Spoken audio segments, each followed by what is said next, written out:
दिल्ली की हवा सांस लेना मुश्किल है, सही कहा ना। चलिए इसे ठीक करने के कुछ पक्के तरीके जानते हैं। तो सवाल यह है कि दिल्ली की हवा साफ कैसे हो।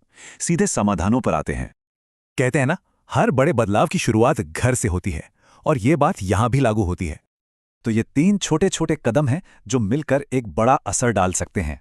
सबसे पहले, कूड़ा ना जलाएं, इससे जहरीला धुआं सीधा हवा में जाता है।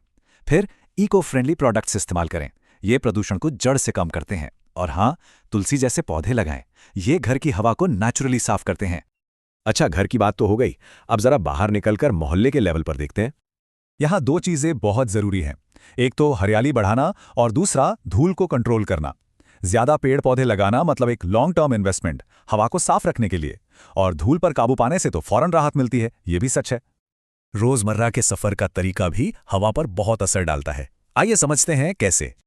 ये 4 तरीके हैं जो मिलकर गाड़ियों से होने वाले प्रदूषण को कम कर सकते हैं। कारपूलिंग और पब्लिक ट्रांसपोर्ट से सीधी सी बात है, सड़क पर गाड़ियां कम होंगी। और इलेक्ट्रिक गाड़ियां, वो तो धुएं वाली प्रॉब्लम का एक पक्का सॉल्यूशन है। ऑड इवन जैसे नियम भी ट्रैफिक और प्रदूषण दोनों को कंट्रोल में रखते हैं। ठीक है, अब आते हैं बड़ी चुनौतियों पर, जिनके लिए बड़े कदम उठाने ही होंगे। जैसे कि फैक्ट्रियों से होने वाला प्रदूषण, इसके लिए सख्त नियम चाहिए। चिमनी में फिल्टर और नई साफ टेक्नोलॉजी, यही इसका इलाज है।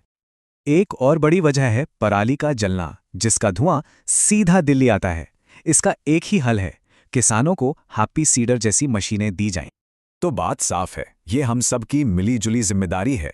हमारे छोटे छोटे कामों से लेकर सरकार की बड़ी नीतियों तक हर चीज मायने रखती है। तो आखिर में सवाल यही है, क्या एक अकेला इंसान कुछ कर सकता है, या ये सबकी कोशिश होगा?